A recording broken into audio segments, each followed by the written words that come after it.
안녕하세요. 부자노트입니다. 오늘은 10월 3주차 경제 부동산 이슈를 한번 체크해 보도록 하겠습니다. 그럼 바로 시작하도록 하겠습니다. 10월 3주차 경제 부동산 뉴스랑 이슈들 요약해서 오늘 볼 거고요. 매일매일 정리된 기사를 바로바로 보고 싶다 하시는 분들은 지난주에 말씀드렸다시피 블로그 방문을 추천드리겠습니다. 제 유튜브 로고 옆에 블로그 링크 있으니까 타고 들어오시면 보실 수 있습니다. 그럼 본격적으로 뉴스들 한번 정리해 보도록 하겠습니다. 먼저 글로벌 이슈들 먼저 볼 건데요. 첫 기사는 중국에 대한 기사들을 가져왔습니다. 중국에서 현재 경기 부양책들을 지속적으로 내고 있잖아요. 통화정책에 이어서 재정정책, 그리고 10월 10일 날 마지막이 될지는 모르겠지만 부동산 완화 정책까지 발표한 상황이다 라고 보시면 될 것 같습니다. 결국 이런 것들로 봤을 때 현재 중국 경기가 좋지는 않다라는 걸 알 수 있고, 그에 따라서 경기 회복에 대한 의지가 강하게 있구나라는 걸 볼 수 있을 것 같습니다. 그리고 마지막으로 지금 통화정책이나 재정 완화 정책을 했을 때 중국 증시가 엄청 급등하는 일이 발생했었잖아요. 네, 부동산 완화 정책이 나온 이후에 시장에서는 중국 부동산도 증시처럼 저점을 통과하고 이제는 다시 살아나지 않을까라는 분위기가 슬슬 나오고 있다라는 점 체크해 보시면 좋을 것 같습니다. 어쨌든 결국 뉴스 기사에서도 보면 부동산 개발업체에 340조 원, 그리고 연말까지 기타 대출까지 포함해서 700조 원 가까이, 그리고 낙후된 도심에 100만 가구 정도 개조하는데 결국 이 일감도 중국 부동산 업체들로 갈 거잖아요. 그것도 결국 유동성을 공급하는 정책 중에 하나고, 그만큼 다시 시장에 중국이 유동성을 공급한다라는 점 체크해 보시면 좋을 것 같습니다. 결국 물가 상승도 다시 나올 수 있는 거고 화폐 가치 하락도 나올 수 있는 거잖아요. 그러니까 중국은 현재 이런 상황을 겪고 있다라고 보시면 될 것 같습니다. 두 번째로 전쟁 관련된 이슈들을 한번 가져와 봤는데요. 일단 러시아 우크라이나 전쟁 관련해서는 현재 북한의 군인들이 파병될 준비가 되고 있다라는 소식이 나왔고, 그리고 두 번째로 러시아가 우크라이나 흑해안의 항구들이나 그리고 곡물을 수출하는 선박들을 공격 재개했다라는 소식이 나오고 있습니다. 특히 이런 곡물 수출선 공격 같은 경우에는 다시 물가를 건드릴 수 있는 부분이다 보니까 조금 우려되는 상황이고, 이런 두 가지 기사를 봤을 때 러시아 우크라이나 전쟁도 뭔가 해결되기보다는 계속 악화되는 조짐으로 가고 있다. 글로벌 변수죠. 글로벌 변수로서 불확실성이 계속 존재한다라고 보시면 될 것 같습니다. 그리고 추가적으로 이스라엘 군에서 하마스 수장을 제거했다라는 기사가 나왔습니다. 이런 것도 아까 러시아 우크라이나 전쟁처럼 글로벌 변수죠. 그래서 향후에 뭔가 아직까지는 크게 시장에 영향을 미치는 일은 발생하는 것 같진 않지만 결국 어쨌든 어떻게 될지 모르는 거잖아요. 그만큼 시장이 계속 크고 작은 외부 변수로서 불확실성을 줄 수 있는 요인이다 정도로 일단 파악하시면 좋을 것 같습니다. 세 번째로 지금 이란의 핵 석유시설 공격을 원래는 하려고 했는데 포기했다라는 소식이 나오면서 유가가 급락하는 일이 발생했다.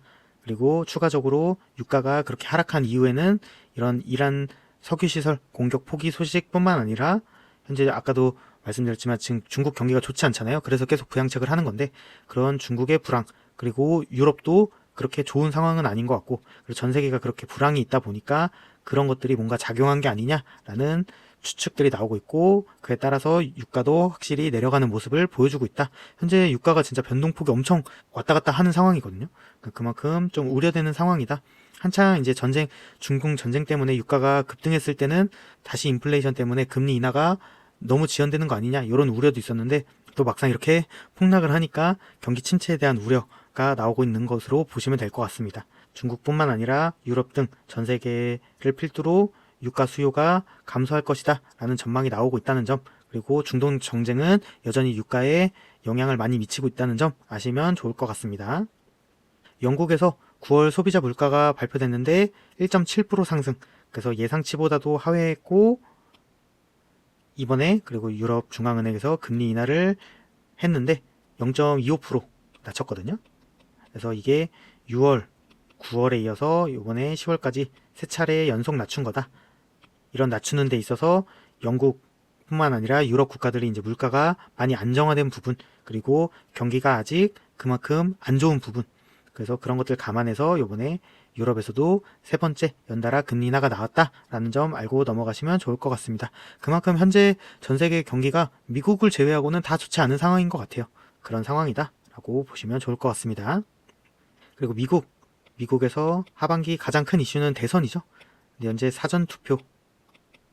사전투표가 스케줄이 시작이 되면서 본격적으로 미국 대선 일정이 시작된 거죠.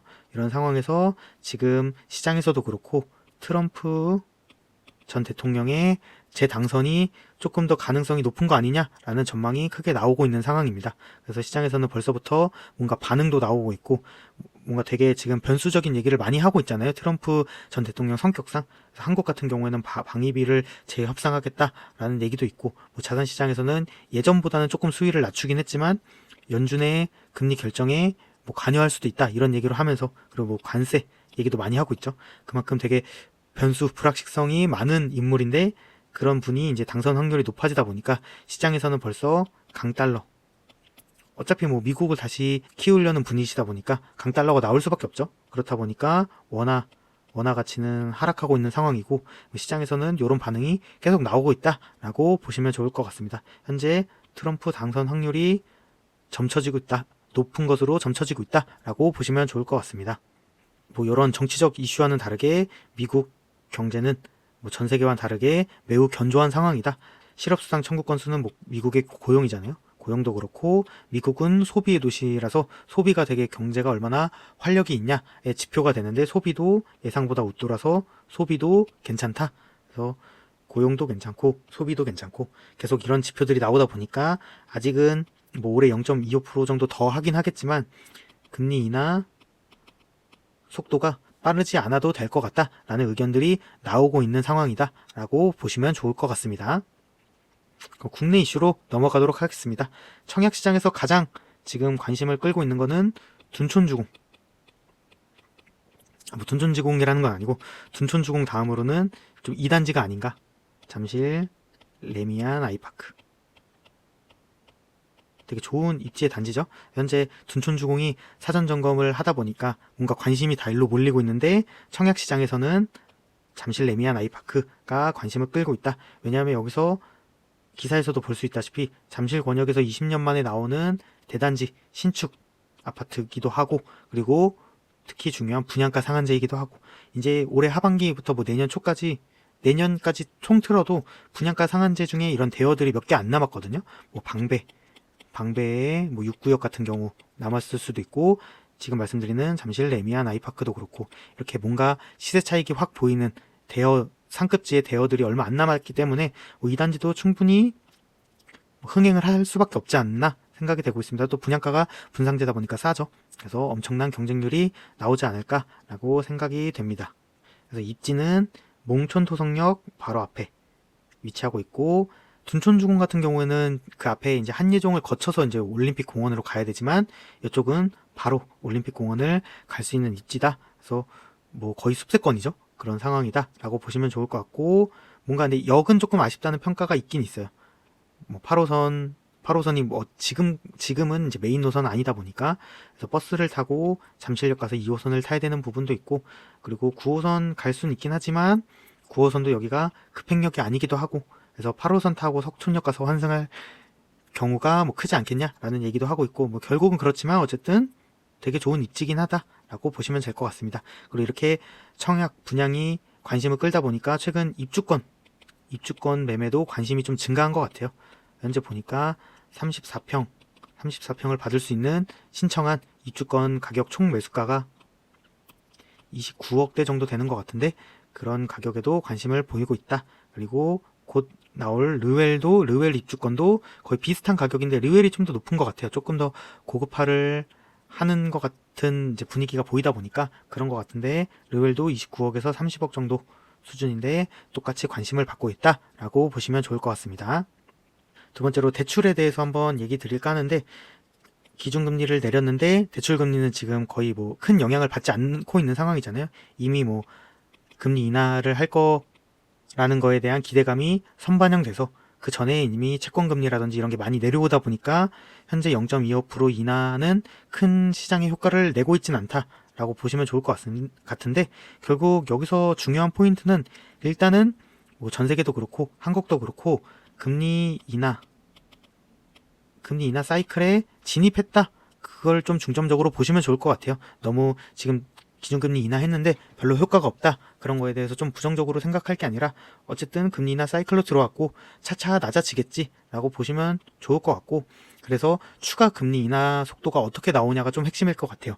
아직까지는 뭐 관계기관장들 얘기를 들어보면 추가 금리 인하는 뭐 되게 조심스러울 거다, 뭐 언제 나올지, 뭐 내년에 나올 것 같다, 뭐 이런 얘기도 지속적으로 하고 있긴 하지만 결국 내수 침체가 어떤 상황이냐, 뭐 글로벌 변수는 뭐가 있냐, 이런 거에 따라서 뭐 바뀔 수 있겠죠. 그래서 만약에 추가 금리 인하가 어떻게 될 건지가 정해지면 그때는 시장의 반응이 조금 더 오지 않을까라고 개인적으로 예상하고 있습니다. 근데 이렇게 금리 인하가 나온 이후에 뭔가 부동산이 재차 상승에 대한 되게 우려하는 기관장님들의 말씀이 있다 보니까 정책 대출을 줄인다는 얘기도 나오더라고요. 디딤돌 대출을 줄인다는 얘기인데, 이게 또 실수요자들, 어쨌든 디딤돌 대출이면 뭐 생애 최초도 그렇고 어쨌든 저렴한 주택을 실거주로 거의 사려는 분들이다 보니까 실수요자가 결국 피해를 본다라는 여론이 크다 보니까 이 정책 대출을 줄인다는 내용이 철회됐습니다. 그래서 잠정 중단됐다라고 방금 기사가 나와서 어쨌든 이것도 취소됐다. 그래서 대출 같은 경우에는 일단은 지금 분위기로 봐서는 대출 규제는 연말까지는 좀 끌고 갈 것 같고, 근데 하지만 너무 부정적으로 보지 말고 어쨌든 금리 인하 사이클에 진입했으니까 향후 내수 침체나 이런 환경적인 분위기를 좀 보고 추가 금리 인하가 어떻게 나올지, 그리고 어쨌든 금리 인하 기대감이 일단은 계속 있는 상황이니까 그 부분을 감안해서 좀 긍정적으로 보시면 좋을 것 같아요. 그리고 공급에 대한 얘기를 좀 여러 기사들을 가져왔는데, LH에서 민간 주택 공급을 지원하겠다라면서 많은 내용을 하고 있잖아요. B아파트 같은 경우에는 무제한 매입하겠다. 그리고 지금 바로 착공을 하면 25년 내에 착공을 하면 미분양 되는 것들 다 사주겠다. 뭐 여러 정책을 하고 있지만 결국 이런 걸 해도 쉽지 않다라는 걸 오늘 말씀드리고 싶습니다. 공공 아파트도 5만 가구 착공이 목표였으나 6%밖에 못했다라는 얘기도 나오고 있고, 결국 어쨌든 지금 경제 상황도 그렇고 고금리가 장기화되다 보니까 건설업 자체 지금 분위기가 너무 안 좋다 보니까 현실적으로 이렇게 지원을 하더라도, 그리고 LH도 예산 문제가 계속 거론이 되잖아요. 그렇다 보니까 실질적으로 공급이 되기는 되게 힘든 상황이다. 그리고 건설업 지금 보니까 건설업이 되게 안 좋다 보니까 수주나 그리고 원자재 수요가 감소했고, 그래서 원자재 가격도 계속 올랐었는데 지금은 좀 빠진다는 얘기가 나오더라고요. 그만큼 건설 업황이 좋진 않다. 근데 이렇게 원자재가 빠지면 다시 공급되는 거 아니냐라고 하겠지만, 근데 또 서울 도심에는 땅값이 다시 오르고 있어서 현실적으로 또한 짓기가 매우 어렵다라고 보시면 좋을 것 같습니다. 어쨌든 그냥 단순하게 정부에서는 뭐 공공 분양이라든지 그런 아파트로 통해서 뭔가 건설업도 살리고 공급을 늘리고 싶은 의지를 계속 보이곤 있지만 현실적으로 매우 쉽지 않은 상황이다 라고 보시면 좋을 것 같습니다. 그리고 최근에 이제 시장 분위기, 뭐 대출도 받고 뭐 공급에 대해서 봤으니까 시장 분위기에 대한 기사들을 가져와 봤는데요. 최근에 어쨌든 거래가 많이 주춤해진 상황은 맞는데, 그런 상황에서 상급지 재건축부터 시작해서 뭔가 강세 분위기가 나왔고, 그런 게 한국 부동산원에서 나오는 지표에도 뭔가 반영이 됐다라는 기사들입니다. 기존의 신축들이 너무 많이 상승하다 보니까 기존에 좀 관심을 덜 가졌던, 그래서 가격이 조금 덜 회복했던 재건축이 이제는 괜찮지 않나 라는 생각이 나오신 것 같아요. 그래서 상급지들 재건축부터 사람들이 관심을 가지고 거래가 많이 늘었고, 그렇다 보니까 이런 상급지 재건축도 가격이 많이 올랐다. 현재 분위기가 엄청 뜨거운 압구정부터 시작해서 최근에 여의도도 많이 얘기가 나오고 있고, 개포, 그리고 아까 잠실 레미안 아이파크 근처에 있는 잠실 주공이라든지 주공 5단지라든지 장미 아파트, 뭐 올림픽 선수촌, 그리고 강동구 명일동의 재건축 단지들, 그렇게 재건축 단지들부터 되게 강세 분위기를 연출했다. 그렇다 보니까 한국 부동산원 지표에 계속 상승폭이 지금 낮아지고 있는 상황이었잖아요. 근데 강남 그리고 서초 이렇게 상급지부터 다시 상승폭이 소폭 반등하는 추세가 나왔다. 그래서 결국은 중요한 거는 이런 추세가 다시 서울의 중급지, 하급지, 그리고 수도권으로 해서 퍼질 거냐, 이런 거 부분 하나랑 상급지 전체도 어떻게 될 거냐. 저는 뭐 재건축이 거래가 많이 된 건 뭐 신축에 비해서 저렴하니까 뭐 그런 거라고 할 수 있지만, 저는 지금 상급지는 확실히 주의해야 될 단계다라고 생각을 하고 있습니다. 너무 많이 회복을 했기 때문에 이렇게 뭐 계속 우상향할 수는 없잖아요. 저는 상급지는 좀 주의 단계다. 근데 이렇게 다시 재건축을 필두로 상승한 이런 추세가 중하급지 수도권으로 퍼질 거냐? 이 부분은 한번 계속 보시면 좋을 것 같습니다.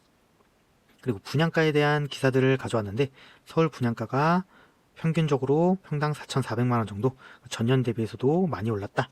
뭐 원자재도 많이 올랐고 지금은 좀 떨어진다는 얘기가 나오고 있지만 어쨌든 그 전까지 많이 올랐고, 그렇다 보니까 분양가를 올릴 수밖에 없죠.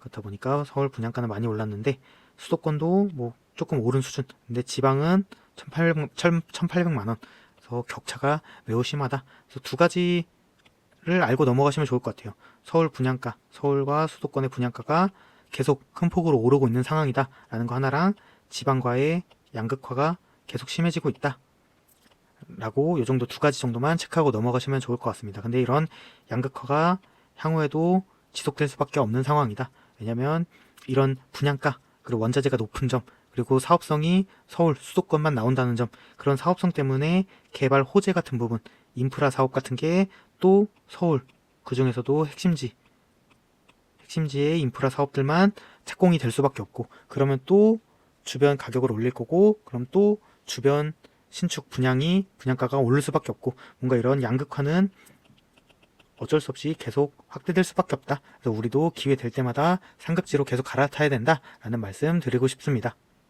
그리고 과천자이 분양에 대한 것도 하나 가져와 봤는데, 과천자이가 좀 고분양가 아니냐라는 얘기도 있었잖아요. 근데 여기서도 평균 가점이 63점을 기록했다. 분양가가 34평 기준 22억 나온 거 치고도 63점이면 되게 높은 수준이잖아요.